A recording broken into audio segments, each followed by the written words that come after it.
Shalom Bapak Ibu Saudaraku yang dikasihi Tuhan, kembali berjumpa kembali dengan saya Yehezkiel Wijaya di kesempatan hari ini. Saya berharap Bapak Saudara semua ada dalam keadaan sehat, ada di dalam perlindungan dan penyertaan yang daripada Tuhan. Bapak Saudara, tidak henti-hentinya kita terus sedang belajar untuk menjadi semakin bertumbuh, semakin dewasa di dalam Tuhan. Karena sasaran iman kekristenan bukan tentang hal yang rutinitas, tetapi lebih kepada perubahan hidup di dalam kehidupan kita. Menjadi sebuah pertanyaan seringkali saya lontarkan kepada orang-orang yang baru saya jumpai. Sudah berapa lama Anda mengikut Kristus? Sudah berapa jauh Anda bisa menilai perkembangan kehidupan kekristenanmu? Dan seringkali ada banyak saya jumpai orang belum bisa menjelaskan, menjabarkan tentang keadaan dirinya sendiri dalam hubungannya dengan Tuhan. Nah, ini adalah sebuah masalah yang besar di dalam kehidupan kekristenan. Karena kekristenan bukan berbicara tentang rutinitas, tetapi tentang sebuah esensi. Bapak Ibu Saudaraku yang dikasihi Tuhan, ada banyak orang ketika ditanya tentang hubungan, tentang kehidupan yang kekal, orang sering berkata bahwa ya hidup kekal itu nanti setelah saya mati dan nanti saya masuk surga, saya akan mengalami kehidupan yang kekal. Bapak Saudaraku yang dikasihi Tuhan, di dalam Yohanes pasal 3 ayat yang ke-16 di sana dijelaskan dengan jelas kata firman Tuhan, karena begitu besar kasih Allah akan dunia ini sehingga ia mengaruniakan anaknya yang tunggal supaya setiap orang yang percaya kepadanya tidak binasa melainkan beroleh hidup yang kekal. Tapi saudaraku, hari ini kita akan belajar tentang apa itu hidup yang kekal. Oke, sejenak kita mau merenungkan ke dalam diri kita. Menurut Bapak Ibu Saudara, apa yang Bapak Ibu Saudara tahu tentang apa itu hidup yang kekal? Coba sekarang kita bersama-sama merenungkan tentang hal ini, ya. Apa itu hidup yang kekal? Hidup yang kekal, ya memang nanti setiap orang yang percaya kepada Kristus ketika dia mati, ya nanti dia akan kembali ke surga, ya. Ada dua pilihan di dalam kehidupan kita, yaitu hidup kekal dan mati kekal. Ya, sejak manusia jatuh di dalam dosa, manusia hidup di bawah kematian, di bawah maut, karena manusia sudah dikuasai oleh dosa. Dan dosa menghancurkan manusia, menyeret manusia, memperbudak manusia, sehingga akhirnya manusia selama berabad-abad hidup di dalam kegelapan. Tapi puji syukur, Allah yang penuh dengan kasih, Dia mau rela berikan anaknya yang tunggal datang ke dunia untuk menyelamatkan saya dan saudara. Nah, Bapak Ibu Saudaraku, hari ini kita mau belajar sejenak tentang apa itu hidup yang kekal dan kapan dimulainya hidup yang kekal itu. Yohanes pasal 3 ayat yang ke-16 yang tadi saya jabarkan dengan jelas bahwa Yesus datang dikaruniakan untuk kita supaya kita memiliki hidup yang kekal. Hidup yang kekal, kapan itu dimulai? Kehidupan yang kekal adalah berbicara tentang hubungan. Masalah terbesar manusia adalah putusnya hubungan antara manusia dengan Allah yang mengakibatkan manusia hidup di dalam kematian. Ya, sebelum kematian fisik, manusia mengalami yang namanya kematian rohani. Dan sejak manusia berjumpa dengan Kristus, dia mengakui Kristus sebagai Tuhan dan Juru Selamat di dalam hidupnya. Kristus tinggal di hatinya dan akhirnya manusia itu boleh kembali memiliki hubungan dengan Bapa di surga. Sehingga manusia yang percaya kepada Kristus, dia beroleh kasih karunia untuk memanggil Bapa di surga, Aba, Bapakku di surga. Nah, hubungan itu kembali terjalin Saat kita mengakui Tuhan Yesus dengan segenap hati dan hidup di dalamnya. Tidak ada lagi batasan antara manusia dengan Allah. Sebelum Kristus mati, tidak ada seorang pun yang bisa berkomunikasi dengan Bapa di surga kalau Bapa di surga tidak memberinya kasih karunia. Memang ada nabi-nabi dan tokoh-tokoh di dalam Alkitab yang bisa mendengar suara Tuhan. Tapi mereka juga memiliki hubungan persekutuan yang baik antara hidup mereka dengan Bapa di surga. Nah, begitu juga dengan kehidupan kita, kekekalan memang nanti ujungnya adalah surga. Tapi tujuan Kristus Yesus mati, dia datang ke dunia ini, dia bangkit, bukan untuk tentang surga, karena surga adalah bonus. Bisa Bapak Ibu Saudara bayangkan kalau fokus kita, hidup kita tentang kekekalan adalah surga. Makanya tidak salah kenapa ada banyak anak Tuhan yang salah kaprah. Udahlah, yang penting nanti saja ya. Banyak orang yang menunda-nunda kehidupannya di dalam Tuhan dengan berpikir sekarang saya mau senang-senang dulu. Ya. Karena berpikir bahwa kekekalan nanti setelah mati. No, kekekalan dimulai sejak saat ini. Saat kita mengambil keputusan Yesus Kristus sebagai Tuhan dalam hidup kita, maka di situ kembali ada hubungan dengan Bapa di surga. Jadi berbicara tentang kekekalan adalah berbicara tentang hubungan yang terjalin antara manusia dengan Allah. Kalau hidup manusia dengan Allah tidak dipisahkan oleh sebuah hubungan, maka manusia itu akan terus berjalan dengan Allah. Bahkan sampai akhirnya nanti manusia itu mati, dia akan tetap ada bersama dengan Allah. Sampai nanti ujungnya saat pembagian tentang tempat di surga, di sana pun kita ada. Jadi surga bukan tujuan. Kekekalan adalah tentang hubungan saya dengan Bapak saya di surga.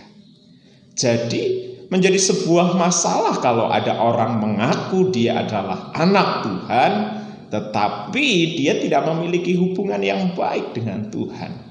Bisa Bapak Ibu Saudara bayangkan jikalau Bapak Ibu Saudara bertamu atau mungkin masuk ke surga, tetapi ketika di surga Bapak Ibu di surga sana berjumpa hanya dengan Bapa di surga setiap hari, sedangkan Bapak Ibu Saudara nggak pernah selama di dunia ini menjalin hubungan. Bisa Bapak Ibu Saudara bayangkan suasana di sana seperti apa? Tentu menjenuhkan. Nah, jadi bukan tentang surganya, tetapi tentang Tuhannya. Nah, makanya itu penting. Kenapa Yesus Kristus rela datang ke dunia ini? Karena Tuhan mau memulihkan hubungan saya dengan Bapa di surga. Dan sejak kita mengaku Tuhan sebagai juru selamat dalam hidup kita, dan kita mulai melangkah hidup di dalam kasih karunia, hubungan yang dulu terputus sekarang telah dikembalikan. Dan engkau bisa kapan saja untuk memanggil namanya. Engkau bisa setiap waktu untuk membangun sebuah persekutuan. Ya, saat engkau sedang mengemudi, saat engkau sedang bekerja, saat engkau sedang masak, saat engkau sedang mencuci, saat engkau sedang melakukan pertanianmu, peternakanmu, saat engkau melakukan pelajaran, saat engkau sedang studi dan melakukan segala aktivitas, engkau bisa terus membangun hubungan yang terus terkonek, connect dengan Bapa di surga setiap waktu. Itulah tujuan Kristus Yesus mati di atas kayu salib. Jadi jangan salah kaprah dengan pengertian tentang hidup yang kekal, bahwa hidup kekal itu nanti. Tidak, hidup kekal dimulai dari sekarang. Dan kalau kau nggak mulai dari sekarang, rugi besar buat hidupmu. Engkau tidak bisa menikmati segala kasih karunia, anugerah, penyertaan, dan segala hal yang ada atas Bapa kita. Sedangkan Bapa di surga rindu kita menikmati segala sesuatu yang Dia karuniakan. Nah, malam sebelum penyalibannya Yesus berdoa dan mengatakan ini kepada para murid-muridnya di dalam Yohanes 17 ayat yang ketiga. Di sana dikatakan, inilah hidup yang kekal itu. Apa hidup yang kekal itu? Yaitu bahwa mereka mengenal Engkau. Siapa Engkau? Bapa di surga.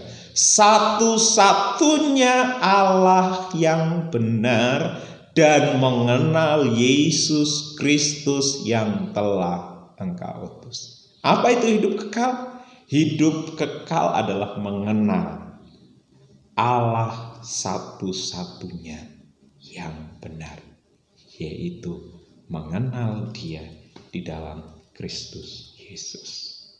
Menjadi pertanyaan buat kita hari ini, sudahkah engkau mengenal baik Allah kita?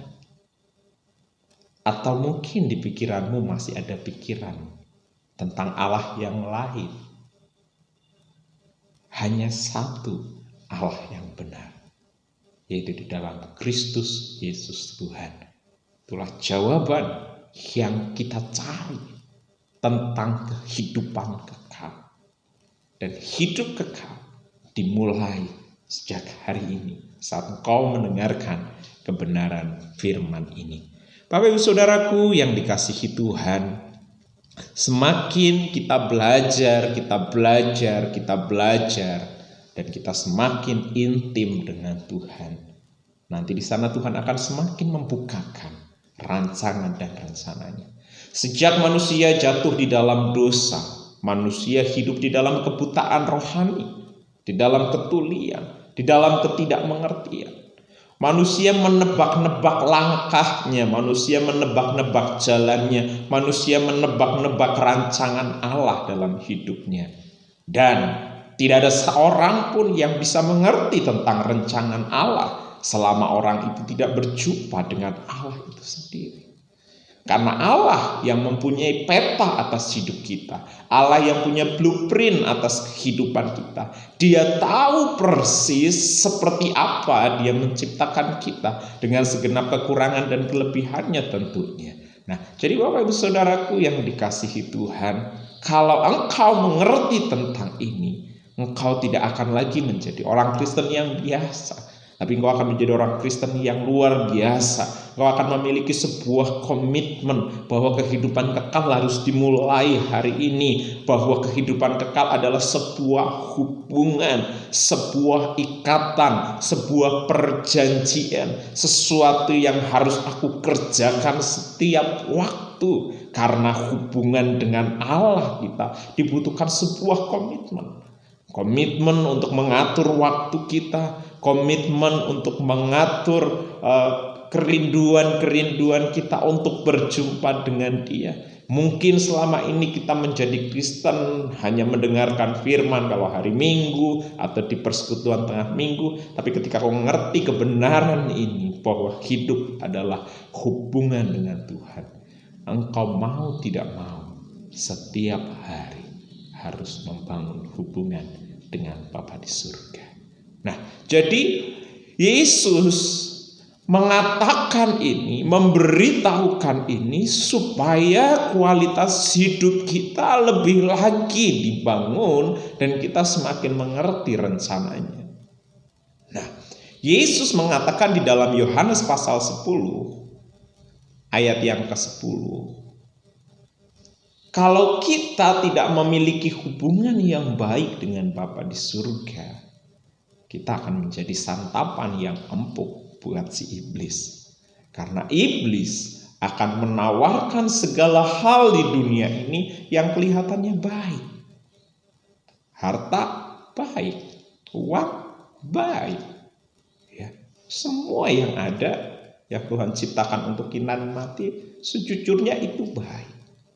Tetapi karena orang itu tidak bisa mengontrol dirinya, sehingga akhirnya iblis turut campur di dalamnya.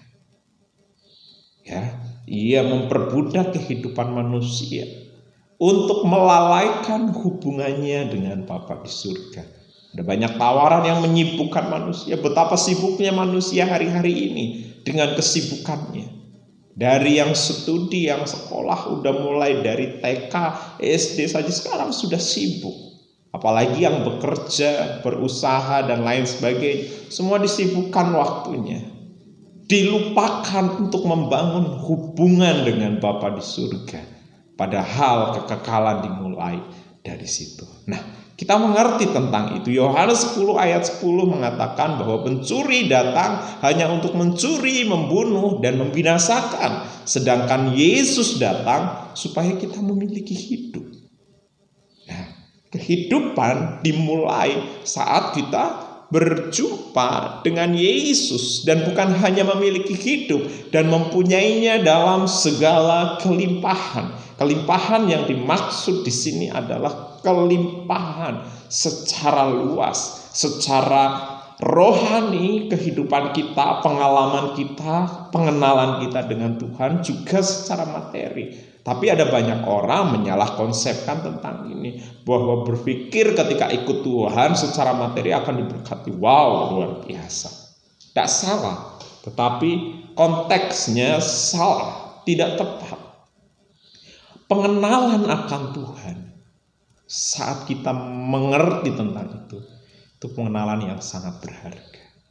Saat kita belajar firman, kita mengerti firman, bahkan kita dimampukan untuk melakukan firman, ada kebahagiaan yang luar biasa.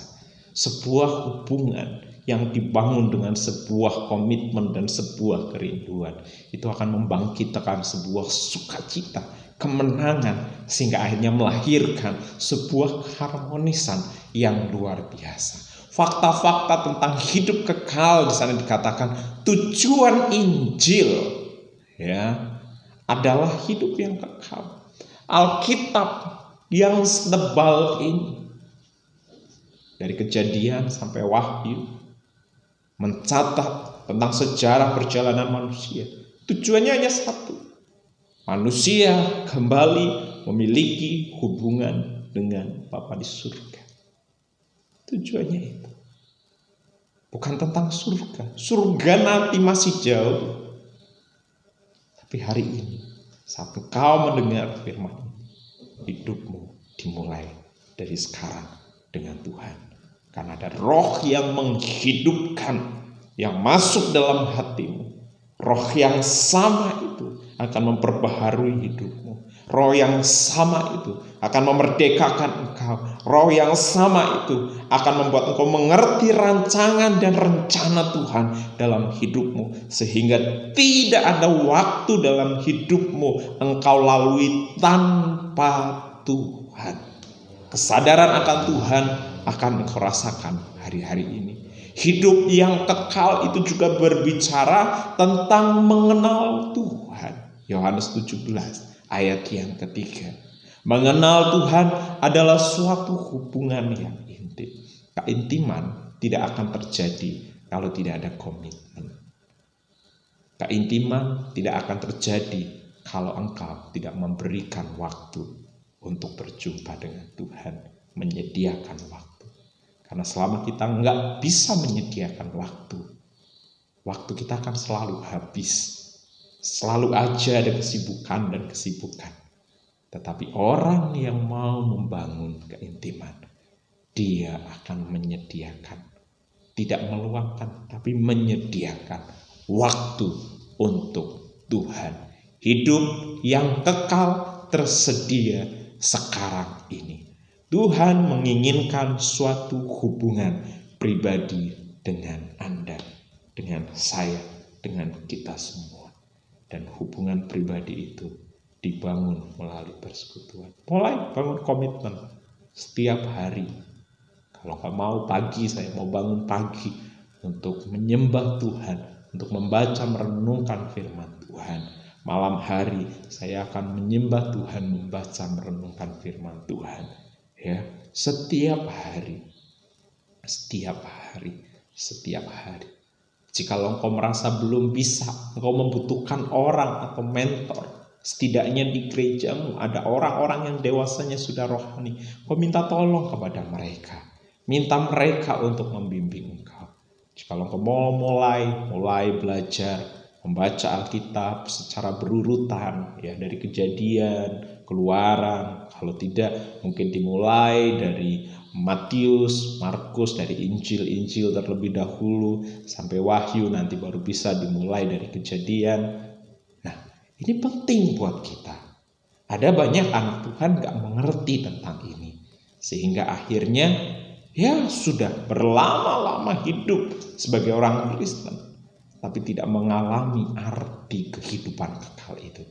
Kehidupan kekal itu membahagiakan saat kita benar-benar intim dengan Tuhan. Masalah boleh datang, persoalan boleh datang, badai hidup boleh datang, segala sesuatu boleh datang silih berganti. Tapi karena keintiman kita, kehidupan kekal itu ada dalam hidup kita, kita gak begitu merasa tertekan. Karena kita sadar kita lagi berjalan dengan Tuhan. Tuhan ada bersama dengan saya. Tuhan serta saya. Jadi suasana atmosfer surga sudah bisa kita rasakan setiap hari dalam hidup kita.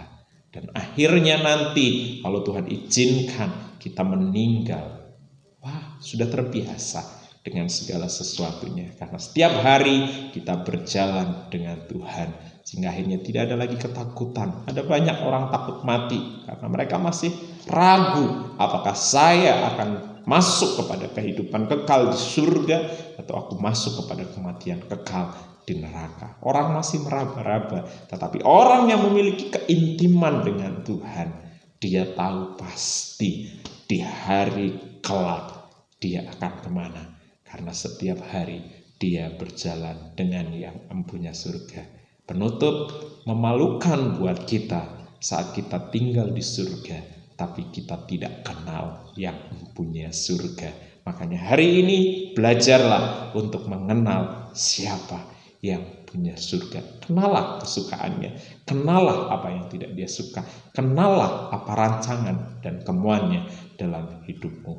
Maka engkau akan menikmati hari-hari ini di dalam dia dan hidupmu menjadi berkat. Tuhan Yesus memberkati kita semua. Terpujilah Tuhan. Haleluya. Haleluya. Puji Tuhan.